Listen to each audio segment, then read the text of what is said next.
اعوذ باللہ من الشیطان الرجیم بسم اللہ الرحمن الرحیم۔ واجب الاحترام بزرگوں، میری ماؤں، بہنوں، عزیز تحریکی ساتھیوں، youth, students, girls, boys, APMSO، شعبہ خواتین، لیبر ڈویژن اور تمام شعبہ جات، پوری دنیا میں رہنے والے، اوورسیز میں رہنے والے تحریکی، سچے تحریکی ساتھیوں، السلام علیکم۔ معزز خواتین و حضرات، ساتھیوں، میں اپنے لیکچرز میں نوجوان نسل کو تاریخ کے اصل حقائق بتا رہا ہوں۔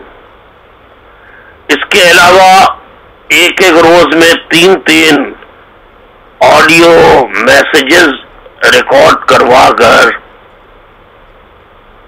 جو حالات حاضرہ ہوتے ہیں، تازہ ترین حالات ہوتے ہیں، اس پر اپنا اظہار خیال کرتا ہوں اور آپ تک پہنچاتا ہوں۔ آج میں اپنی جانب سے کچھ نہیں کہوں گا، آج میں ایک اینکر پرسن جو بلو بلڈ پنجابی ہے، وہ اپنے منہ سے کیا بلوچستان کے حوالے سے کیا حقائق بیان کر رہا ہے۔ جب یہ حقائق اس نے بیان کیے تو پھر ISI نے انعام کے طور پر تحفے میں اسے 3 گولیاں جسم پہ مار کر دیں۔ نام اس اینکر پرسن کا ہے جناب حامد میر صاحب۔ آئیے ساتھیوں، جنہوں نے یہ پیغام نہیں سنا ہے، وہ بلوچستان سے متعلق میں اگر کچھ بتاؤں تو شک اور شبہ ہو سکتا ہے، لیکن یہ ایک پنجابی اپنے منہ سے بتا رہا ہے، تو ان کی زبانی بھی آپ سنیے کہ یہ بلوچستان کے متعلق کیا تفصیلات محترم حامد میر صاحب بتا رہے ہیں۔ آپ کی خدمت میں محترم حامد میر صاحب ایک اجلاس سے خطاب کرتے ہوئے بلوچستان کی تاریخ سے پردہ ہٹاتے ہیں۔ آپ سنیے، غور سے سنیے اور لکھیے، لفظ بلفظ اس کو لکھ لیجئے اور اپنے پاس محفوظ رکھ لیجئے۔ آج نہیں تو کل، کل نہیں تو پرسوں کسی وقت کام آ سکتا ہے۔ مؤدبانہ درخواست ہے، درخواست کر سکتا ہوں، زور زبردستی نہیں کر سکتا۔ خدا را آپ اس کو لکھ لیجئے، یہ میری آپ سے درخواست ہے۔ بہت بہت شکریہ۔ جی مہاجر، جی مہاجر، جی مہاجر۔ ہم جب بلوچستان پہ گفتگو کرتے ہیں، لکھتے ہیں، بات کرتے ہیں، لوگوں کو بلا کے کوئی ڈسکشن رکھتے ہیں، تو ابھی تک یہ پرابلم ہے کہ بلوچستان کی تاریخ کا صحیح ادراک نہیں ہے، عام پاکستانیوں کو بھی اس کا ادراک نہیں ہے، اور بلکہ جو لوگ بلوچستان میں رہتے ہیں ان کو بھی بہت سے لوگوں کو اپنی تاریخ کا پتہ نہیں ہے، اور وہ یہ سمجھتے ہیں کہ شاید یہ جو بلوچستان میں اس وقت ایک کشیدگی ہے اور ایک علیحدگی پسندی کا رجحان ہے، یہ بس ابھی پچھلے 5-6 سال میں یہ ہوا ہے۔ اس پر ہمیں بہت احتیاط کے ساتھ لوگوں کو سمجھانے کی ضرورت ہے کہ یہ جو ہسٹری ہے ہماری، جو ہم نصاب پڑھتے ہیں کالجوں میں اسکولوں میں، جو نصاب ہمیں پڑھایا جاتا ہے، اس میں ہمارے کچھ ہیرو تو ہیں لیکن بہت سے ہیرو اس میں مسنگ ہیں، لاپتہ ہیں، وہ جن کا تعلق بلوچستان سے ہے، جن کا تعلق صوبہ خیبر پختونخوا سے ہے، جن کا تعلق سندھ سے ہے، اور جو پنجاب کے لوگ ہیں وہ جانتے ہی نہیں کہ جو پانی پت کی لڑائی تھی، اس پانی پت کی لڑائی میں احمد شاہ ابدالی صاحب کے ساتھ جو میر نصیر خان تھے، اس وقت جو کلات کے حکمران تھے، وہ بھی شامل تھے، اور وہ جو فتح ہوئی تھی مرہٹوں پر، اس میں بلوچوں کا بھی کوئی کردار تھا۔ اور اسی طرح وہ یہ بھی نہیں جانتے کہ جو خان آف کلات تھے ان کا قائد اعظم کے ساتھ کیا تعلق تھا، اور قائد اعظم کو نہ صرف انہوں نے بلوچستان میں مسلم لیگ کو منظم کرنے کے لیے مالی امداد دی، قاضی عیسیٰ کی، بلکہ انہوں نے بڑی امداد کی، بلکہ جب قائد اعظم پر ایک قاتلانہ حملہ ہوا تو خان آف کلات نے اپنے 2 بلوچ گارڈ تھے جو کہ ان کے خود شاہی رائل گارڈ تھے، وہ قائد اعظم کو دے دیے، اور ان کی جو تنخواہ تھی وہ خان آف کلات خود ادا کرتے تھے۔ یہ تو تھا ان کا ایک تعلق قائد اعظم کے ساتھ۔ لیکن اس کے بعد پھر ایک ایسا بھی وقت آیا کہ جب 4 اگست 1947 کو خان آف کلات نے قائد اعظم اور لارڈ ماؤنٹ بیٹن کے ساتھ بیٹھ کے ایک ڈسکشن کی، مذاکرات ہوئے، اور یہ طے ہوا قائد اعظم کی کنسنٹ سے کہ کلات جو ہے وہ ایک انڈیپینڈنٹ ریاست ہوگی، اور پھر 11 اگست کو اس سلسلے میں سمجھوتا بھی ہو گیا۔ 14 اگست کو جب پاکستان بن گیا تو اس کے 24 گھنٹے کے اندر اندر کلات کی آزادی کا اعلان ہو گیا، اور اس وقت کلات پاکستان کا حصہ نہیں تھا۔ پھر اس کا الیکشن ہوا، ان کی ایک اسمبلی بنی جس کے 2 ایوان تھے، اور پھر قائد اعظم نے ریکویسٹ کی خان آف کلات سے کہ آپ پاکستان میں شامل ہو جائیں، اور خان آف کلات جو ہے انہوں نے کہا کہ ہم اپنی اسمبلی میں ڈسکشن کریں گے اور کنسنسس کے بعد ہم کوئی اعلان کریں گے۔ اور جب وہ ڈسکشن شروع ہوئی، ابھی وہ اس کا کوئی نتیجہ نہیں نکلا تھا کہ کوئٹہ سے ایک جرنیل صاحب جو ہیں ان کو آرڈر ملا اور انہوں نے کلات پر حملہ کر دیا، اور 1948 میں آپ نے اس پہ قبضہ کر لیا، قبضہ کر کے آپ نے زبردستی الحاق کی دستاویز پہ دستخط کروا لیے۔ تو یہ پہلا فوجی آپریشن تھا، اور اس فوجی آپریشن کے خلاف جب مزاحمت شروع کی خان آف کلات کے بھائی پرنس کریم نے، تو پرنس کریم کو پہاڑوں سے نیچے اتارنے کے لیے قرآن پاک کا سہارا لیا گیا، اور کہا گیا کہ اگر آپ نیچے آ جائیں تو آپ کو کچھ نہیں کہا جائے گا۔ وہ نیچے آئے اور ان کو گرفتار کر لیا گیا۔ پھر 1955 میں جب ہم نے 1 یونٹ بنایا تو اس 1 یونٹ کے خلاف مزاحمت ہوئی، اور وہی جو خان آف کلات تھے اور پرنس کریم تھے، ان کا مطالبہ صرف یہ تھا کہ بلوچستان کو اس کا جو تشخص ہے وہ دے دیا جائے، بلوچستان کو ایک علیحدہ صوبہ تسلیم کر لیا جائے، لیکن نہیں ہوا۔ اور پھر 1958 میں دوبارہ ایک فوجی آپریشن ہوا، اور کلات کی جو جامع مسجد ہے اس کے مسجد کے مینار پہ جو کلات کا پرچم لہرا رہا تھا، اس پرچم کو گرانے کے لیے اس مسجد پر بمباری کی گئی، اور جب وہ مسجد تباہ ہو گئی تو پھر نواب نروز خان نے ایک دوسری مزاحمت شروع کی۔ ایک دفعہ پھر نواب نروز خان جن کی عمر 90 سال تھی، ان کو پہاڑوں سے نیچے اتارنے کے لیے ایک دفعہ پھر قرآن پاک کا سہارا لیا گیا۔ ایک دفعہ پھر اس وقت کرنل ٹکا خان تھے جو بعد میں جنرل ٹکا خان بنے، انہوں نے نواب نروز خان کے ساتھ دھوکہ کیا، گرفتار کیا، اور اس کے بعد جیسا کہ بیرسٹر باجا آپ کو بتا رہے تھے کہ ان کے بیٹوں کو پھانسی دے دی گئی، اور اس کے بعد ان کو عمر قید کی سزا دے دی گئی۔ تو یہ بار بار قرآن پاک کو بیچ میں لا کے آپ نے بلوچوں کے ساتھ دھوکہ کیا، یہ بات پنجاب کے لوگوں کو نہیں پتا۔ یہ آپ کو بتانے کی ضرورت ہے، کیونکہ پنجاب ہی میں سب سے زیادہ جو ہے اسلام اور نظریہ پاکستان کے لمبردار ہیں، ان کو یہ بتانے کی ضرورت ہے کہ آپ کے جو بزرگ تھے انہوں نے بلوچوں کے ساتھ قرآن پاک کے نام پر کون کون سے دھوکے کیے ہیں، اور یہ وہ تاریخ ہے جس نے کہ ایک نفسیات کو جنم دیا۔ اور پھر اس کے بعد 1962 میں تیسرا آپریشن شروع ہوا، 1973-74 میں چوتھا آپریشن شروع ہوا، اور اس آپریشن کے بعد ایک بہت بڑی غلطی کی ذوالفقار علی بھٹو صاحب نے کہ انہوں نے خیر بخش مری صاحب کو گرفتار کیا، ان کو انہوں نے فیصل آباد کی جیل میں ڈال دیا، عطا اللہ مینگل صاحب کو پکڑا، ان کو سائیوال کی جیل میں ڈال دیا، اور جو بلوچ رہنما تھے بزیجو صاحب، واس بخش بزیجو صاحب، ان کو میاں والی کی جیل میں ڈال دیا، اور ان کو پنجاب کی جیل میں ڈالا تو ظاہری بات ہے پنجاب کے خلاف نفرت تو جنم لے گی۔ پھر مشرف صاحب کا دور آ گیا، مشرف صاحب کے دور میں جو کچھ ہوا وہ کسی سے ڈھکا چھپا نہیں۔ وہ نواب اکبر بگٹی جنہوں نے 1947 میں پاکستان کے حق میں ووٹ دیا تھا، ان کو ہم نے اپنے ہاتھوں سے شہید کر دیا۔ تو یہ وہ تمام واقعات ہیں کہ جن پہ کہ ہمیں خود اپنے جرائم کا اعتراف کرنے کی ضرورت ہے. مشاہد حسین صاحب بار بار کہہ رہے تھے کہ اس مسئلے کا حل ڈائلاگ ہے. بالکل اس مسئلے کا حل ڈائلاگ ہے، لیکن جب آپ بلوچستان میں جا کے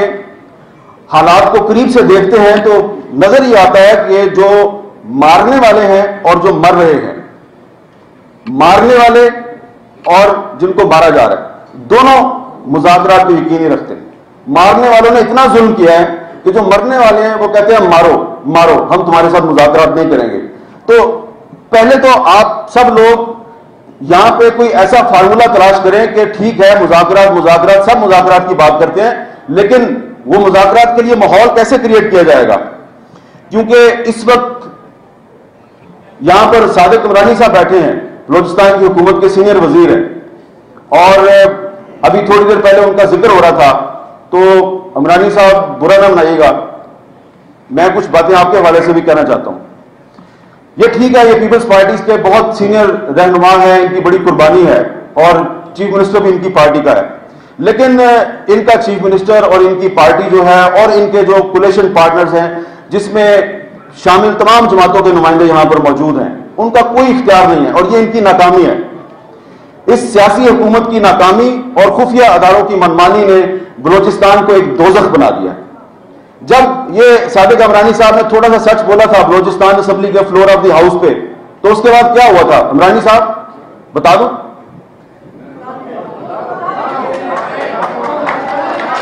آپ کی اجازت سے ان کے ایک انتہائی قریبی عزیز کو ایف سی نے اٹھا لیا، تو اٹھا کے غائب کر دیا. چلیں اب تو انہوں نے اجازت دے دی، ان کے سگے چھوٹے بھائی کو ایف سی میں اٹھا لیا. سینئر منسٹر، جس پارٹی کا منسٹر، جس منسٹر کا چیئر پرسن جو ہے وہ صدر پاکستان ہے، سپریم کمانڈر ہے، پرائم منسٹر ہے اور چیف منسٹر ہے، ان کے چھوٹے بھائی کو اٹھا لیا گیا اور اٹھا کے غائب کر دیا گیا. اور پھر پتہ نہیں بیچ میں کون سے لوگ آئے اور پھر اس کو کچھ دنوں کے بعد تقریباً 2-3 ہفتے کے بعد ان کو ایک سڑک پہ چھوڑ دیا گیا. رات کا وقت تھا، 3 بجے ہوئے تھے، اس کے پاس واپس گھر جانے کا کرایہ بھی نہیں تھا، تو ایک حوالدار نے اس کو 500 روپے دیا، اس کو کہا جاؤ گھر پہ. تو اب ظاہری بات ہے، اب صادق عمرانی صاحب جو ہیں وہ سینئر منسٹر تو ہے اور انہوں نے ایک سچ بولا فلور آف دی ہاؤس پہ. اب آپ کیا چاہتے ہیں کہ یہ مزید سچ بول کے یہ بھی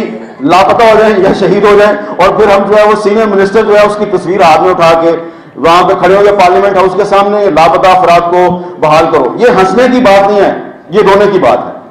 اور اس میں ہم ساری کی ساری ٹھیک ہے کریٹیسزم کرنا چاہیے کہ انٹیلیجنس ایجنسی جو ہیں وہ کسی کے کنٹرول میں نہیں ہے، اور آئی ایس آئی اور ملٹری انٹیلیجنس جو کچھ وہاں پہ کر رہی ہے وہ قابل مذمت ہے، لیکن یہ ان کی بھی تو ناکامی ہے.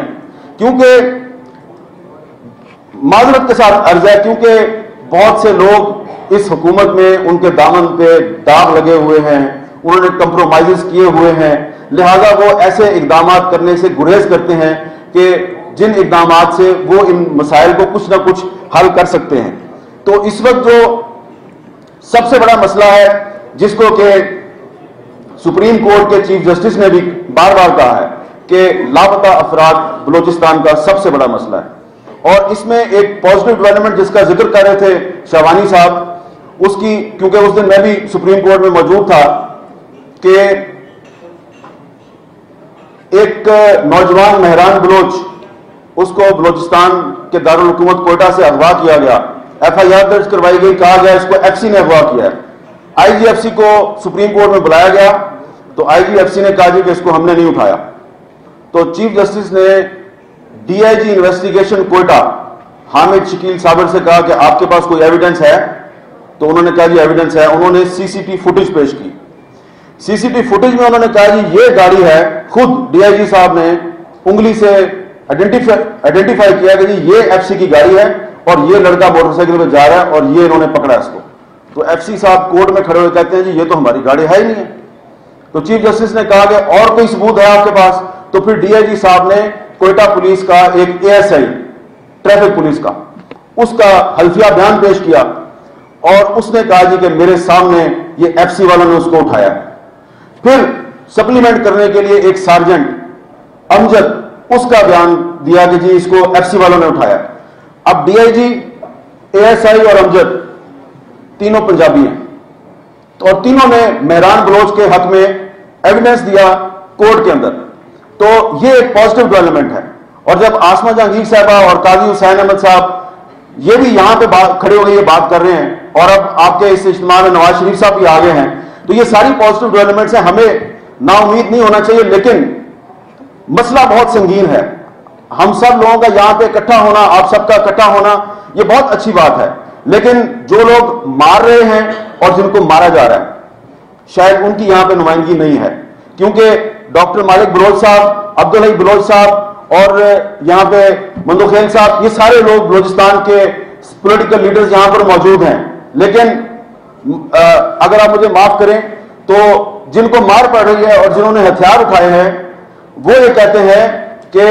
ڈاکٹر مالک, اختر مینگل, حاصل بجنجو, جو اسلام آباد کی طرف دیکھتا ہے, جو پاکستان کی مین سٹریم پالیٹکس کرتا ہے, یہ ہمارا دشمن ہے, یہ ہمارا غدار ہے, ہم اس کو نہیں چھوڑیں گے. حالات یہاں تک پہنچے ہوئے ہیں, تو آپ کس سے مذاکرات کریں گے؟ آپ ان سے مذاکرات کریں گے؟ یہ تو پہلے آپ کے ساتھ بیٹھے ہوئے ہیں. ہم نے اتنی غلطیاں کی ہیں, ہم نے اتنے اپنے لیے مسائل کریٹ کیے ہیں, ہم نے اپنے پاؤں پہ اتنی زیادہ کلہاڑی مار لی ہے کہ ہم نے اپنے ان دوستوں کو بھی بے اختیار کر دیا ہے, اور انہیں یہ نہ ادھر کے رہے نہ یہ ادھر کے رہے. تو ان کو اب آپ نے ان کو بچانا ہے, اور صرف انٹیلیجنس ایجنسی سے نہیں بچانا بلکہ ان کے اپنوں سے بھی بچانا ہے. تو آپ سب لوگ یہاں پر یہ تجاویز پیش کریں کہ ایشو تو ہم نے ڈسکس کر لیا, اب آپ کہتے ہیں کہ جی مسئلے کا حل مذاکرات ہے, مسئلہ سیاسی طور پہ حل کرنا ہے. بالکل, مسئلہ آپ نے سیاسی طور پہ حل کرنا ہے, لیکن یہ جو سیاسی حکومت ہے بلوچستان میں اور مرکز میں, یہ اس قابل نہیں ہے کہ مسئلہ حل کر سکے. رضا ربانی صاحب, برا نہ منائیے گا, 18ویں 19ویں 20ویں ترمیم منظور ہوئی, بہت اچھا کیا آپ نے, لیکن اس سے بلوچستان کا مسئلہ حل نہیں ہوا. آغاز حقوق بلوچستان پیکج جو ہے وہ ایک دھوکہ ہے, ایک فراڈ ہے. سخت لفظ استعمال کر رہا ہوں, لیکن اصل بات یہی ہے کہ یہ ایک فراڈ ہے. دوسری, یہاں پہ بہت سی, ہر دوسرا بندہ یہاں پہ جب لنچ بریک تھی تو بہت سے وکیل حضرات میرے پاس آئے, کہہ رہے تھے کہ یار یہ سرداروں نے مسئلہ پیدا کیا ہوا, یہ 4 سردار ہیں, ان کو پھڑکا دو, مسئلہ ٹھیک ہو جائے گا. میں نے کہا یار آپ تو 48 سے سرداروں کو پھڑکا رہے ہیں, پھر بھی مسئلہ حل نہیں ہو رہا. مسئلہ سرداروں کا نہیں ہے, اور گراؤنڈ ریئلٹی واقعی ڈیفرنٹ ہے کہ یہ ایک پروپیگنڈے کے طور پہ آپ لوگ یہاں پہ فیشن بن گیا ہے کہ جی یہ برہمدال بگتی اور ہربیار مری باہر جا کے بیٹھے ہوئے ہیں, سارا مسئلہ انہوں نے کریٹ کیا ہوا ہے. میں آپ کو پوری ذمہ داری سے بتا رہا ہوں کہ برہمدال بگتی اور ہربیار مری کا اثر و نفوذ ایک لمیٹڈ ایریا میں ہے. اس وقت جو اصل پرابلم ہے وہ آپ کی کوسٹل بیلٹ میں ہے,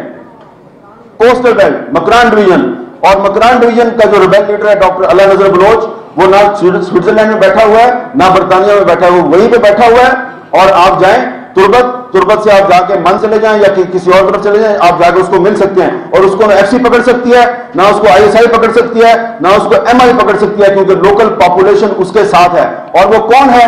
وہ ایک MBBS ڈاکٹر ہے, ایک غریب خاندان کا بچہ ہے, کسی سردار کا بچہ نہیں ہے. اس نے پرائمری اسکول سے لے کے اور MBBS تک گولڈ میڈل لیا, اس نے اسکالرشپ لیا. ہوا یہ کہ بلان میڈیکل کالج سے MBBS کرنے کے بعد ایک دن کوئی بلان میڈیکل کالج سے کسی چپڑاسی کو اور چوکیدار کو نکالا گیا, اس کے حق میں وہ باہر سڑک پہ نکلا, وہاں سے اس کو گرفتار کیا پہلی دفعہ, اور پھر اکبر بگٹی صاحب کی شہادت کے بعد دوبارہ اس کو گرفتار کیا. اس کے ساتھ کلی کیمپ میں زیادتی کی گئی, ناقابل بیان حد تک وہ زیادتی کی گئی جو کہ مشرف دور میں رانا ثناء اللہ کے ساتھ اور پرویز رشید صاحب کے ساتھ بھی ہوئی تھی. اور یہ میں اکثر اپنے بلوچ دوستوں سے کہتا ہوں کہ یہ صرف آپ کے ساتھ نہیں ہوا, یہ پنجاب کے لوگوں سے بھی ہوا ہے. لیکن ڈاکٹر اللہ نظر بلوچ کیونکہ ایک بلوچ تھا اور اس کو ننگا کر کے مارا گیا, تو اس نے پھر اپنے ساتھ ایک عزم کر لیا کہ وہ پاکستان کے ساتھ لڑائی کرے گا, اور وہ لڑ رہا ہے اور وہ کہیں نہیں بھاگا. آپ اس کو پکڑ سکتے ہیں تو پکڑ لیں. تو جب تک آپ ڈاکٹر اللہ نظر بلوچ کو مذاکرات کی ٹیبل پہ نہیں لاتے, آپ اس مسئلے کا حل تلاش نہیں کر سکتے. ہربیار مری اور برہمدال بگٹی بھی مذاکرات میں ضرور شامل ہوں, لیکن خزانے کی چابی ان کے پاس نہیں ہے. اب وہ کیسے آئیں گے؟ ان کو لانے کے لیے یہ ضروری ہے کہ سب سے پہلے آپ یہ لاپتہ افراد کا مسئلہ حل کریں, یہ بہت ضروری ہے. نمبر 2, مسخ شدہ لاشیں پھینکنا بند کریں. ابھی تک مسخ شدہ لاشیں پھینکی جا رہی ہیں, اور اب تو آپ نے یہ سلسلہ جو ہے یہ سندھ میں بھی شروع کر دیا ہے. جس دن لیاری سے ایک محبت سندھ ریلی نکالی جا رہی تھی, اس دن سازش کے تحت آپ نے حیدرآباد بائی پاس پہ مظفر بھٹو جو ہے اس کو مار کے گولی مار کے پھینک دیا، اور اس کا قصور صرف یہ تھا کہ اس کی بیوی نے حیدرآباد پریس کلب کے باہر ایک لاپتہ افراد کے حق میں کیمپ لگایا ہوا تھا، اور اس کو بھی آپ نے وہاں مار کے پھینک دیا۔ اور اس سے ایک دن پہلے تربت میں ایک رزاق گل ہمارے صحافی ساتھی تھے، ان کو گولی مار کے آپ نے ان کی لاش کو پھینک دیا۔ تو آپ یہ مسلط شدہ لاشیں پھینکنے کا سلسلہ بند کریں، لاپتہ افراد کا مسئلہ آپ حل کریں، اور ایف سی جو ہے اس کے بارے میں پروفیسر ابراہیم صاحب نے بالکل صحیح کہا ہے کہ یہ کسی قانون کو نہیں مانتی، اور ایف سی کو بلوچستان سے واپس نکالنا چاہیے۔ اور جو سب سے اہم چیز ہے وہ یہ ہے کہ نواب اکبر بگٹی کے قتل کا جو مقدمہ ہے اس کا کوئی لاجیکل کنکلوژن نکلنا چاہیے، اور اب اس کے اندر ایک اور مسئلہ بھی شامل ہو گیا ہے، اور وہ یہ ہے کہ جناب بختیار ڈونکی صاحب کی اہلیہ اور بیٹی کے ساتھ جو ظلم ہوا کراچی میں، اس کا بھی ان کو بھی انصاف دینے کی ضرورت ہے، کیونکہ بلوچ معاشرے میں جو عورت کے ساتھ ظلم ہے وہ اس کو بہت ایک بڑی برائی سمجھا جاتا ہے۔ تو یہ جب آپ کریں گے معاملات، یہ آپ کانفیڈنس بلڈنگ میجرز آپ کو کرنے ہیں، یہ کانفیڈنس بلڈنگ میجرز کرنے کے بعد آپ مالک صاحب، ڈاکٹر مالک صاحب یا اختر مینگل یا مدو خیل صاحب یا جو دیگر لوگ ہیں، پھر یہ اس پوزیشن میں ہوں گے کہ یہ بلوچوں کو کہیں، نوجوانوں کو کہیں جو بغاوت پر آمادہ ہیں کہ آؤ اب ہم بیٹھ کے بات چیت کرتے ہیں، اور تب آپ مذاکرات کا ماحول کریٹ کر سکیں گے۔ یہ پہلی سٹیج ہے۔ جو اگلی سٹیج ہے وہ بہت دور ہے، اور میرا یہ خیال ہے کہ وہ سٹیج اس وقت آئے گی جب بلوچستان میں ایک ایسی حکومت قائم ہوگی جو کہ عوام کی حقیقی نمائندہ حکومت ہوگی، حقیقی جو منتخب نمائندے ہیں جن کو واقعی ایک اصلی اور ٹرانسپیرنٹ الیکشن میں جن لوگوں کو ووٹ ملیں گے وہ جب آئیں گے۔ میں یہ نہیں کہتا کہ صادق عمرانی صاحب جو ہیں وہ عوام کے نمائندے نہیں ہیں، لیکن ہم سب جانتے ہیں کہ جو 2008 کا الیکشن تھا، وہ 2008 کا الیکشن جو ہے اس میں ملٹری انٹیلیجنس نے اور آئی ایس آئی نے دھاندلی کی، اور اکثر لوگ جو الیکٹ ہو کے آئے ان کو انٹیلیجنس ایجنسیز نے جتایا۔ اس لیے کم از کم میں سمجھتا ہوں کہ 2008 میں جو بلوچستان کا الیکشن تھا، بلوچستان کا الیکشن ایک فراڈ الیکشن تھا، ایک 2 نمبر الیکشن تھا، لہذا اس کے نتیجے میں